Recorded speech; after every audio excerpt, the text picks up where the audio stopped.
outrage movement in Honduras, or the Indignados, met with John Beale, who represents the Organization of American States and who is trying to set up a dialogue between the government and the opposition. The position of the Indignados was the same as other political forces before them. They won't accept the dialogue until an international anti-impunity commission is created to investigate corruption cases involving the government. While we don't have a serious answer or a real dialogue proposal, we can't give any information to the OAS. We believe they are acting with a good will, but we will see. The CICIH has to come because we don't trust in any of the government institutions, the Supreme Court, the General Prosecutor's Office, the Electoral Tribunal, the National Congress, and the Presidency have no independence. Whatever the President wants, it's done, and that is why we don't trust this. President Juan Hernández has admitted that during his political campaign in 2013, he received checks from companies that embezzled the Social Security Institute during the previous government of Porfirio Lobo Sosa for more than $350 million. There has been no investigation against the president or any other public officials that received part of these funds. For the political opposition, until this is clarified, it is a mistake to participate in the OAS dialogue. The problem of attending these meetings is that you validate them. You validate the dialogue in front of the press, and the publicity is what we have accepted to dialogue with the president, and I believe that until what we demand is listened to, we should sit down with the OAS or with the government. We have to respect ourselves, because if we don't, we could lose all this process and struggle that we have created in the streets. The OAS is trying to convince the opposition to join the dialogue, but for the opposition, the demands for international investigation in the corruption cases has to come first in solving the current political crisis. Gerardo Torres, TeleSUR, Central America. Following months of closure, Egyptian authorities decided to reopen the Rafah crossing for 4 days this week. The measure will allow for about 3,000 people currently stuck in Egypt to cross into the Gaza Strip. Another 1,500 people will be able to leave the coastal enclave towards Egypt. The Palestinian embassy in Cairo said that Egypt decided to open the crossing after intensive discussions with the team and other Egyptian authorities. The aim is to ease the siege imposed on the Gaza Strip after the latest tension between Egypt and Hamas. The Palestinian officials also made efforts to fully reopen the border crossing, but it has not been confirmed whether the Egyptian will allow goods and the humanitarian aid to enter the besieged coastal enclave during this short period of reopening. I'm such a lucky person to be traveling and leaving the Gaza Strip today. I have been waiting for months, and finally the day of freedom has come.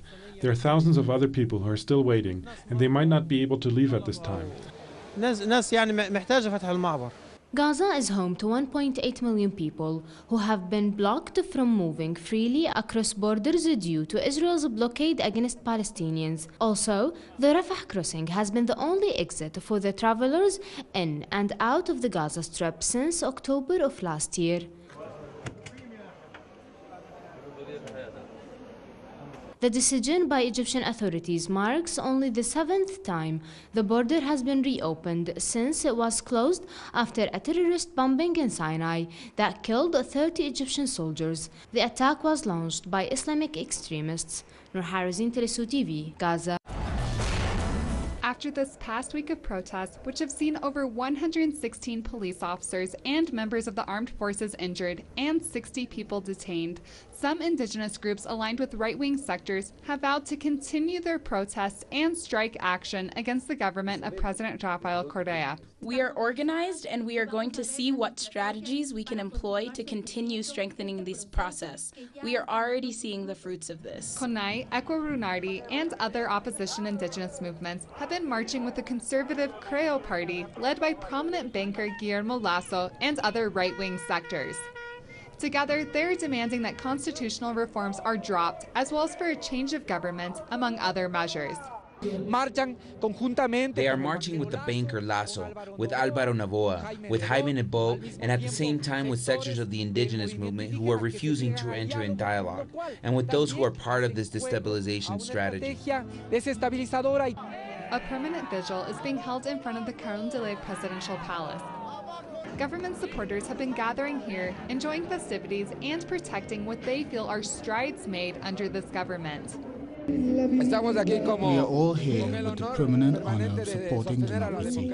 We want to see that dialogue is open for everyone, but there are people from the opposition that want to delegitimize this democratic process. Analysts have classified the destabilization attempts seen in Ecuador as being part of what is called a soft coup. President Rafael Correa has warned citizens that this strategy, which is believed to be utilized by the international right, seeks to slowly bring down the progressive governments of the region. This is a soft coup, heating up the streets, generating incidents. It's a national and international campaign without precedent that looks to discredit and delegitimize. Government supporters have said that they will continue gathering in Independence Plaza as long as the opposition maintains their protest. An assembly of opposition indigenous groups and a march are scheduled for Friday in Ecuador's capital. The opposition has said that this strike is indefinite and that they will continue mobilizing actions across the country. Liz Sherfius, TeleSUR, Ecuador. The visiting youth orchestra from Venezuela sought to impart the values and discipline that El Sistema is known for. The 40-member group held concerts in St. Lucia and sought to teach other young people the joys of music through a number of workshops. They hope that with their help, St. Lucia can establish its very own orchestra. Us this time is a real pleasure, a real honor working with such a marvelous kids. The St. Lucia kids are amazing, are extremely talented. They show passion for music, respect, discipline, and really we are delighted to be here working with St. Lucia, really to support you, to be with you in the process of creation of El Sistema in St. Lucia. The visit marks the 5th collaborative activity between the St. Lucia School of Music and the Venezuelan National System of Children's Youth Choirs and Orchestras.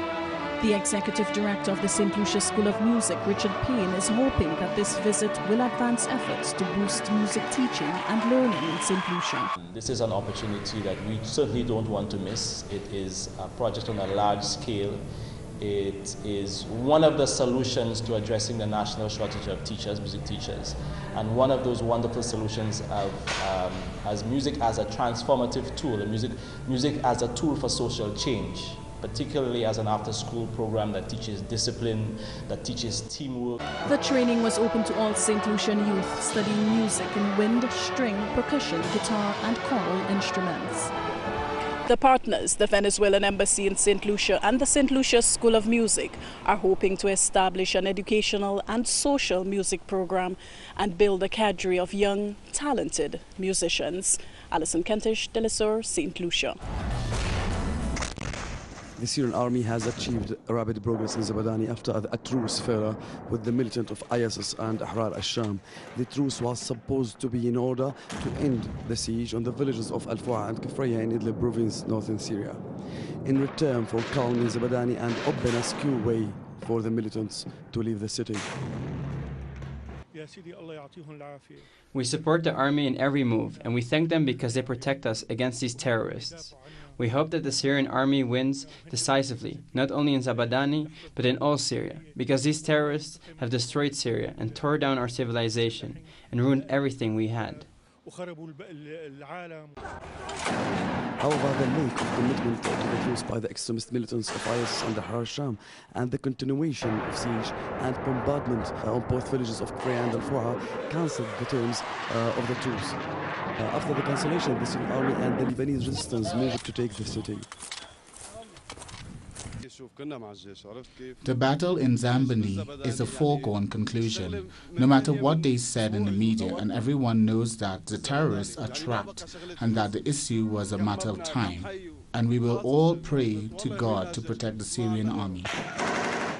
An official Syrian military source denied that Islamic State group terrorists had control of the nearby juicy border crossing with Lebanon, and said that the military operation is in a very deep advanced stage and that the army has surrounded the terrorists and has moved within 2 kilometers of the center of the city. Militants have started to surrender, and it's expected that in the coming days that the second largest insurgent stronghold in Damascus countryside will be in the hand of the government forces.